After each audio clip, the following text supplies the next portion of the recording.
I wake up because someone is pressing down on my stomach. Not gently. Hands, firm, purposeful. Like they're trying to hold something inside me that doesn't want to stay. Hannah? My name lands wrong, too careful, like it's being tested before it's said out loud. The room is dim, not dark, just muted, like someone turned the volume down on the world. Machines hum low and steady. A monitor ticks out a rhythm I recognize as mine. Pain blooms sharp and fast, stealing the air from my lungs. I try to speak, but it comes out thin. What? Don't move, a nurse says. Her voice is calm, practiced. You're awake, that's good. Good doesn't feel like the right word. Someone else steps closer. A man, older, a doctor, I think. He doesn't smile. He doesn't frown either. He just looks at me like he's measuring something he can't afford to get wrong. The bleeding didn't stop, he says. No preamble, no softening. My stomach tightens, not from pain this time, but understanding. I don't need him to explain. I know what those words mean. I've lived in a body that doesn't behave long enough to hear the danger underneath them. You're hemorrhaging, the nurse adds, adjusting the pressure. We're giving you blood. I turn my head slightly and see it, the bag hanging beside me, dark red sliding down the line and into my arm. Another bag waits behind it, and another. How long was I out? I ask. The doctor glances at the monitor, then back at me. A few hours? Hours. And it's worse, I say. Not a question. He nods once. Yes. The word settles heavy in my chest. We're doing transfusions as fast as we can, he continues. But right now the bleeding is faster. There it is, the part they never say out loud unless they have to. I swallow. My mouth tastes like metal. Can you take me back? The doctor hesitates. That pause tells me everything before he speaks. Going back in carries a high risk, he says carefully. Reoperating could make the bleeding uncontrollable. So you won't, I say. We don't believe it's safe. Not we won't. We don't believe it's safe. The distinction matters. It's the space where people stop trying and start watching. How long? I ask. The nurse's hands don't stop moving, but her eyes flick to the doctor. He exhales slowly. The next hour is critical, he says. If we can't stabilize you... He doesn't finish the sentence. He doesn't need to. I stare up at the ceiling, at a crack in one of the tiles shaped like a crooked line. I focus on it because focusing on anything else feels like panic might break loose if I let it. This isn't new, just worse. I've known my body long enough to recognize when it crosses from inconvenient to dangerous. I've felt the warning signs before. This one is louder, heavier, final. Someone squeezes my hand. Stay with us, the nurse says softly. I am staying, I want to tell her. I just don't know if my body agrees. They step back after that. Not far, just enough to talk without meaning for me to hear. But I do. The surgeon won't reopen, someone murmurs near the doorway. I know, another voice answers. But if this were Dr. Carter's case... A pause. He's not on service. I know, he's in clinic, I'm just saying. I've seen him stop bleeds like this. Silence follows, the kind that means don't say his name again. Dr. Carter. The name settles into me like a spark landing on dry ground. They come back in, all professional again. The moment passes like it never happened. But it did. The nurse checks my IV, adjusts the flow, avoids my eyes. I clear my throat. It hurts. There was a doctor, I say. She stills. One who handles cases like this. She looks at me then. Really looks. Not like a patient chart, like a person. He's not on call, she says gently. He's not supposed to... If I'm going to die, I interrupt, surprised by how steady my voice sounds. I don't want it to be because no one asked. The words hang between us. The monitor continues its quiet, relentless counting. She studies me for a long second. Then she nods once. I'll make the call, she says. She steps out, and all that's left is the waiting. I hear him before I see him. Not hurried, not hesitant. Just the measured sound of someone walking into a room already knowing the weight of it. Miss Bennett? The voice is calm, low. Not soft, just steady. I turn my head. He's standing near the foot of the bed, hands folded loosely in front of him. eyes on the monitors before they come to me. He looks younger than I expected, tired in a way that suggests long hours, not age. His badge swings slightly as he steps closer. "I'm Dr. Carter," he says. "I was asked to take a look at your case." He doesn't say emergency. He doesn't say last resort. I appreciate that more than I can explain. He pulls a stool closer and sits so we're eye level. That alone feels like a decision. "You're bleeding internally," he says. "The source is difficult to access, and the tissue is fragile. That's why the initial surgery didn't hold." No jargon, no padding. "I've reviewed what's been done," he continues, "and I understand why they didn't want to take you back in." My throat tightens. "Because it could kill me." "Yes," he says without flinching, "because it could." The honesty lands heavy, but it steadies me too. "If we don't operate," he says, "the bleeding is unlikely to stop on its own." I nod once. This isn't new information, just confirmation. "And if you do?" I ask.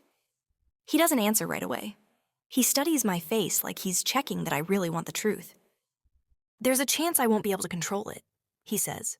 "There's a chance your body won't tolerate another procedure. There's a chance you won't wake up." No promises, no heroics, just reality. "How long has this been going on?" he asks, glancing at the chart again. I hesitate. Not because I don't know, but because saying it out loud makes it real in a way it never quite has been. 12 years, I say. The room goes quiet. His eyes lift slowly, and something changes in his expression. Not pity, not shock, recognition. "That's a long time," he says quietly. "Yes." He nods once, like he's filing that away somewhere deeper than the chart. Then he looks back at me. "If I take you back," he says, "I can't guarantee the outcome." I know. I can guarantee I'll do everything I can. That's not the same thing, but it matters. He waits. Doesn't rush me, doesn't fill the silence. The monitor keeps counting my heartbeat, steady for now. "If you don't operate," I say, "what happens?" He meets my eyes. "We continue transfusions, we support your blood pressure, and eventually, we run out of time." There it is, the truth laid bare. I think of all the ways I've learned to live around this body, all the accommodations, all the quiet endurance, all the waiting for things to get better. Not like this. "Okay," I say. One word, solid, final. His eyebrows lift just slightly. "Okay?" "Yes," I repeat. "I want you to do it." He nods once. Then he reaches for the consent form and places it on the tray beside me. "I need you to understand what you're agreeing to," he says. "This is high risk. Recovery will be uncertain. There may be complications we can't predict." "I understand," I say. He watches my hand as I sign, then takes the form back carefully, like it's something fragile. "Thank you," he says. The words surprise me. "For trusting me," he adds. The nurse steps back in, already moving, already preparing. They start adjusting lines, raising rails, checking vitals. The room fills with motion again. Dr. Carter stands, but he doesn't leave right away. "I'll be with you the whole time," he says. "I won't leave once we start." I nod, unable to speak now. As they begin to wheel me out, the lights overhead blur, streaking white across my vision. I focus on his face as long as I can, calm, intent, unafraid. The last thing I feel before the doors swing open is his hand squeezing mine. Not tight, just there. The lights are too bright. They blur as the bed moves, sliding past them in steady intervals. White, shadow, white again. Voices float above me, clipped and calm. The language of people who know what they're doing and don't need to explain it. "Deep breath for me," someone says. I try. My chest tightens instead. Dr. Carter stays at my side as we roll, one hand resting lightly on the rail. Not holding, just there, like an anchor I don't have to grip. "We're almost there," he says. I nod, even though my head feels heavy, like it's already sinking. The doors open and the room changes. Colder, sharper, more awake. The smell shifts too. Clean and sterile and final. They move me onto the table. The sheet rustles beneath me. Someone adjusts my arm, careful with the IV. Another voice confirms my name, my birthday, the procedure. I answer automatically. Muscle memory. How are you feeling? The anesthesiologist asks. Still here? I say. A quiet pause, then a soft huff of a laugh. That's a good start. Dr. Carter steps into my line of sight. He's masked now, cap pulled low, eyes the only part of him left uncovered. They're steady, focused. I'm going to stay right here until you're asleep, he says. Okay? Okay. He nods once. The mask settles over my face. Plastic. Faintly sweet. I breathe in, then out, counting without meaning to. 1, 2. I think of how long I've lived in negotiation with my body. All the ways I learned to work around it, plan for it, ignore it when I could. I think of how tired I am. Not just now, but always. 3. If this is the end, I want it to be quiet. 4. The room tilts, edges softening, the ceiling pulling away like it's farther than it should be. 5. Into your hands, I think. Not as a plea, not even as a prayer. Just a truth I've carried longer than I realized. The darkness doesn't fall all at once. It comes gently. I don't know how much time passes. There's no pain where I am. No weight. No urgency. Just a strange sense of being suspended, like floating just below the surface of water, aware of movement above, but untouched by it. I hear my name. Not spoken, felt. It echoes softly, not loud enough to startle, not distant enough to ignore. Hannah. I turn toward it, or maybe I don't. Maybe it comes to me. There's light here. Not bright, not blinding. Just present. Warm in a way the hospital never is. I feel seen. Not examined, not monitored. Seen. I think of the years I spent shrinking myself to fit around a problem no one could solve. The appointments, the waiting rooms, the polite disappointment when another answer didn't come. I didn't realize how heavy it all was until it wasn't anymore. You can rest, something seems to say, not in words, in permission. I let go. A sound pulls me back, sharp, insistent. A beeping rhythm, faster than it should be. The warmth fractures, the light scatters. There's pressure now, pulling. Urgent hands working against the edge of something slipping. Stay with us, a voice says. Not gentle this time. Another voice answers, firm and focused. I've got it. Dr. Carter. The name anchors me, though I don't know why. I don't see him, but I feel the weight of his attention like gravity. Something tightens inside me, then loosens, then tightens again. Hold, someone says. Time stretches thin. Then, relief. It comes sudden and unmistakable, like air rushing back into a space that's been closed too long. That's it, Dr. Carter says. I've got it. The urgency ebbs, the voice is slow, the world steadies. I drift again, this time without fear. When I surface, it's into heaviness. My body feels distant, like it belongs to someone else. My mouth is dry. My head throbs faintly, a dull ache rather than pain. I blink. The ceiling is back, familiar now. A monitor ticks softly at my side, slower than before. Steadier. Alive. The realization comes quietly, settling into me rather than crashing. I breathe in, then out.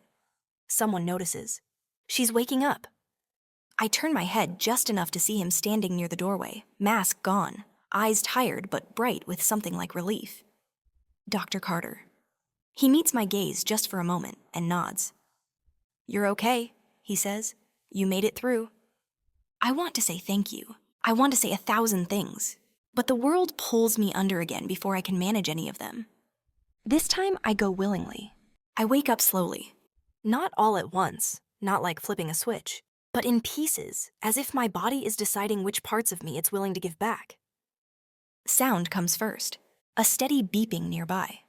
Not frantic, not urgent, just present. It takes me a moment to realize it's counting me. Then sensation, pressure in my chest. A deep ache in my abdomen that makes breathing feel deliberate, like something I have to remember how to do. My throat burns, raw and dry, and when I try to swallow, my body protests. I open my eyes. The ceiling swims. Lights blur too bright. Tubes trail from my arms, lines feeding into machines whose screens glow softly in the dim room. I see you. The knowledge settles without panic. I'm alive. The thought doesn't feel triumphant. It feels careful, like something that needs to be held gently. She's waking, a voice says. A nurse steps into view, movements practiced and calm. She checks the monitor, then looks back at me. Hey, she says, you're in the ICU. Surgery went well.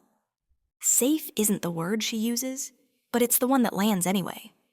My mouth opens, but nothing comes out. The effort tightens my throat, and only breath escapes. That's okay, she says. Don't try to talk yet. She adjusts a line, presses a button.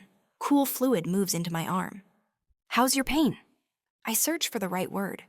Everything hurts, but nothing screams. It's a deep, bone-level ache, the kind that reminds you how much your body has been through. Manageable? I whisper. She nods. That helps. The door opens quietly behind her. I don't turn my head. I know who it is before I see him. The room shifts, subtle but unmistakable, like gravity finding its center again. Dr. Carter steps into view.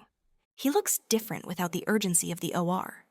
Still tired, still focused, but calmer. His shoulders ease when he sees my eyes open. You made it, he says.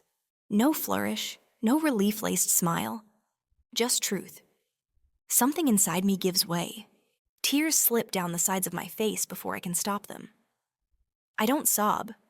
I don't break down. I just cry. The quiet kind that comes when your body finally releases what it's been holding. He comes closer and takes my hand. His grip is firm, warm, steady, not rushed, not clinical. And suddenly the room feels real again. Thank you, I whisper. The words are small, but they're all I have. He squeezes my hand once. You did the hard part. I shake my head faintly. The truth presses against my chest. You stayed, I manage. His eyes soften, just a fraction. I'll be checking on you this week, he says. Recovery won't be easy. You lost a lot of blood, but the bleeding is under control. Under control. The words settle like a benediction. The nurse steps closer again, already moving, already caring. Dr. Carter releases my hand and steps back, deliberate and respectful. Rest, he says. That's your job right now. I nod, even as sleep pulls at me again.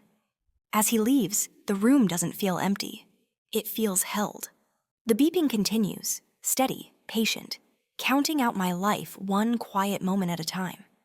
And for the first time in longer than I can remember, I let myself stop fighting it. Morning comes in soft and pale through the blinds, the kind of light that feels almost polite. My body doesn't agree. I wake up heavy, like my bones have been filled with sand overnight. The ache in my abdomen is still there, dull and deep, but it isn't the first thing I notice anymore. The first thing I notice is weakness. Not tiredness, not soreness. Weakness, the kind that makes your limbs feel borrowed. A nurse comes in with a clipboard and a calm smile, like this is just another Tuesday. How are we feeling? She asks, checking my vitals. Like I got hit by a truck, I whisper. She nods. That tracks. She adjusts the cuff, watches the numbers, then looks back at me. We're going to try something small today, she says. Just sitting up. Maybe standing for a second if you feel steady. Standing. My pride reacts faster than my body does. I can stand, I say automatically. Her expression doesn't change.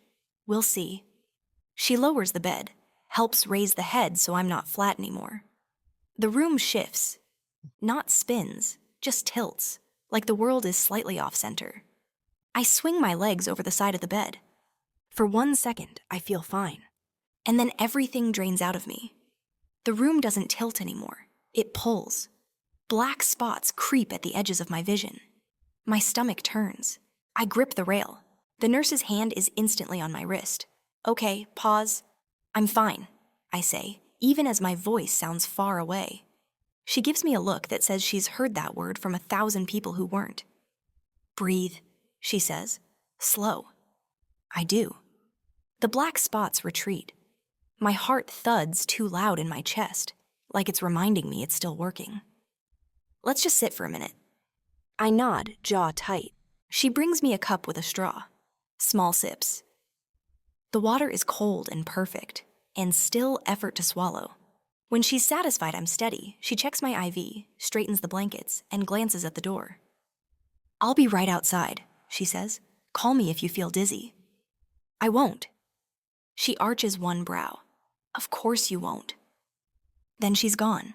The room quiets again, the steady beep the only thing keeping time. I stare at the rail, my fingers still wrapped around it, and do what I always do. I try again. Slowly, carefully, I scoot forward. Plant my feet on the floor. Test my weight like I'm stepping onto ice. This time I give myself a full minute before I push up. I stand. For half a heartbeat, I'm proud. Then my knees wobble. Not a collapse, just a warning. I tighten my grip and breathe through it, willing my body to cooperate. I can do this. The door opens. I freeze. Dr. Carter steps in. He stops the moment he sees me, not startled, just assessing. His gaze moves from my face to my hands, white-knuckled on the rail, to the slight shake in my legs. "Hannah?" he says. The way he says my name is steady, grounding. "I'm standing," I say, like it's a defense. I see that. He sets something down and takes one step closer. Not rushing, not dramatic. "Sit," he says. Simple, firm. I'm fine. His eyes meet mine. "You're not?" "I'm trying to—" "I know," he says gently, "and I'm not mad at you. But I'm not going to let you hit the floor to prove a point." My throat tightens. My knees buckle again. A little worse this time. Before I can pretend it didn't happen, he's there. One hand at my elbow, the other at my back. Not pulling me close, just holding me upright. Warm, certain. The world steadies around it. "Okay," he murmurs. "I've got you. Easy." For a second, I let myself lean into the support. Just for a second. He helps me lower back onto the bed, careful and controlled, like I matter. As soon as I'm seated and stable, he steps back. Immediate, respectful. I swallow. That was stupid. "It wasn't," he says. "It was human." Heat rises in my cheeks. He glances at the monitor, then back at me. "You lost a lot of blood. Your body is rebuilding. Standing is work right now." I hate that. I know. He doesn't soften it. He doesn't promise anything. Then, quieter, he adds, "You don't get points for pushing today." A laugh slips out of me, short, surprised, and turns into something like a cough. His mouth lifts slightly. Not quite a smile. "Let the nurses help you," he says, professional again. "That's what they're here for." I look down at my hands in my lap. They're still shaking. I'm not good at needing help. Most people aren't. He checks my chart, asks a couple questions, adjusts something in the plan. All business again, but the room doesn't feel the same. At the door, he pauses. "Try again later," he says, "with someone beside you." I nod. "Okay." After he's gone, I sit very still, listening to the steady beep and the faint sounds of the hospital beyond my room. My body aches. My pride aches worse. But underneath it, something else settles, quiet and undeniable. Surviving was something that happened to me. Living was going to take practice. And maybe I didn't have to do it alone. By the time Dr. Carter comes back, the sun has already started to fade. The regular floor doesn't dim the way ICU does. It just gets louder. Carts rattle down the hall. A TV murmurs in someone else's room. Doors open and close like the building is breathing. I'm half awake when I hear the knock. Not the quick automatic knock nurses use before they're already inside. This one is slower, like the person on the other side is giving me the choice to say no. The door opens carefully. Dr. Carter steps in. No white coat this time, just scrubs, tired eyes, and a chart tucked under one arm. He pauses like he's orienting himself. Like this room isn't just another stop on his route. "You're out of ICU," he says. There's relief in his voice, quiet but unmistakable. "Yeah," I whisper. "They kicked me out." The corner of his mouth lifts. That's usually a good sign. He crosses the room and checks the monitor, scans the numbers, then looks at me. Not like a case, like a person. "How are you feeling?" I could give him the clean answer. Pain level, dizziness, appetite. Instead, the honest one slips out. "Small, His gaze holds on mine a beat longer than necessary. Small? I nod, like my body took up all the space in the room and left nothing for me. He doesn't rush to reassure me. He doesn't tell me it'll pass. He nods slowly. That makes sense. You lost a lot. Blood, strength, control. Control. The word lands heavier than the others. I look down at my hands. They still shake if I watch them too long. I hate needing help. He flips a page in the chart. Most people do. It's not just now, I say before I can stop myself. I've been managing my whole life around something I can't fix. He looks up. And for a moment, the noise of the hallway fades. Yeah, he says, I know. Not I read your chart, not I saw your labs. Just, I know. My throat tightens. I was supposed to go back to work next week. What do you do? The question catches me off guard. I'm a nurse. His brows lift slightly. Recognition, not surprise. That explains a few things. I let out a breath that almost turns into a laugh. Like what? Like why you tried to stand on your own. Heat rises in my cheeks. I wasn't trying to prove anything. You were, he says, then quieter. Just not to me. The truth of it settles. I've been proving things to my body for years. Where do you work? He asks. St. Mary S. MedSurg, nights. Those shifts are brutal. They are. I swallow. But I like it. Taking care of people makes me feel useful. His eyes don't leave mine. You are useful. The words should feel encouraging. Instead, they feel like something being named. Silence stretches between us. Not awkward, charged. Nothing happens. No touch, no confession. Just the way he's standing there like he isn't in a hurry. Like he chose this room. I glance at the clock. It's late. Are you on call? I ask. He hesitates. No.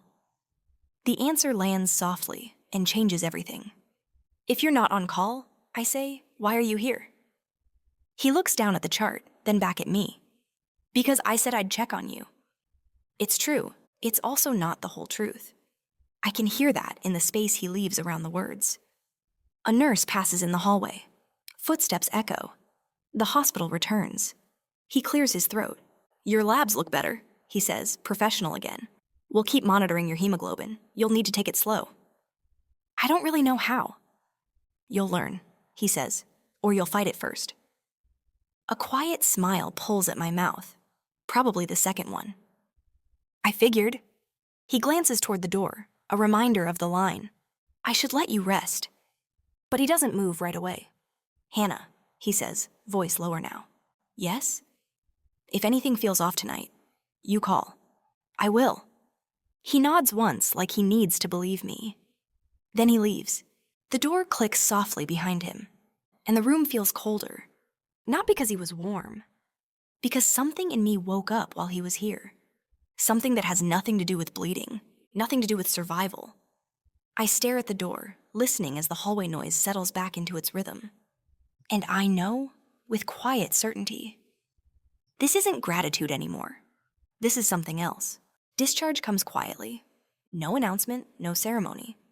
Just a nurse holding a clipboard and saying my name like it belongs to a different version of me than the one who arrived here. Ready? She asks. I nod, even though I'm not sure what that word means yet.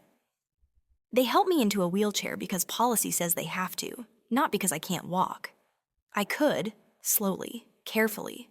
But today isn't about proving anything. I've done enough of that for one lifetime. The room looks smaller now that my things are packed. The bed's stripped. The monitor's dark. It's strange how quickly a place that held my whole world can turn back into just a room. Dr. Carter comes by once more before I leave. Professional, calm. The same steady presence, but something has shifted. We both feel it. How are you feeling? He asks. I think about giving him the easy answer. Instead, I tell the truth. Like I'm starting over, I say. And I don't know who I am without always planning around. All of it.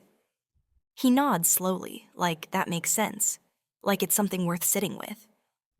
You'll figure it out, he says. Not all at once, but piece by piece. I meet his eyes. I'm not very good at slow. a hint of a smile. You'll learn. He explains follow-ups, restrictions, what to watch for. It's careful and thorough and kind. Then the nurse comes back, ready to take me downstairs. This is it, I think. The end of something. The beginning of something else I don't have a name for yet. He steps back, respectful, professional. Take care of yourself, Hannah. You too, I say. The nurse wheels me into the hallway. The doors close behind us, and just like that, the chapter feels finished.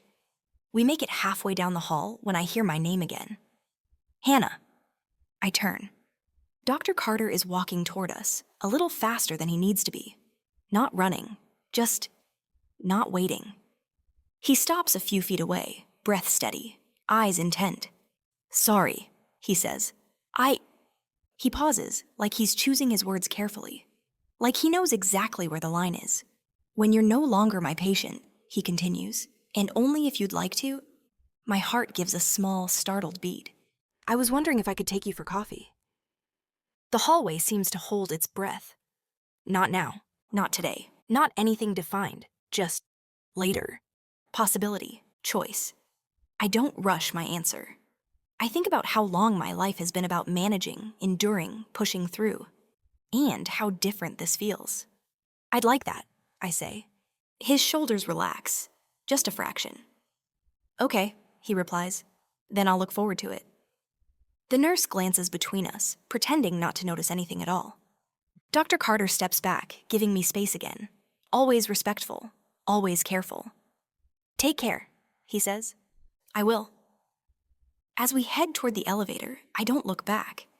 Not because I don't want to, but because for the first time in a very long time, I'm not afraid of what's ahead. I'm not fixed. I'm not finished. I'm not even fully healed.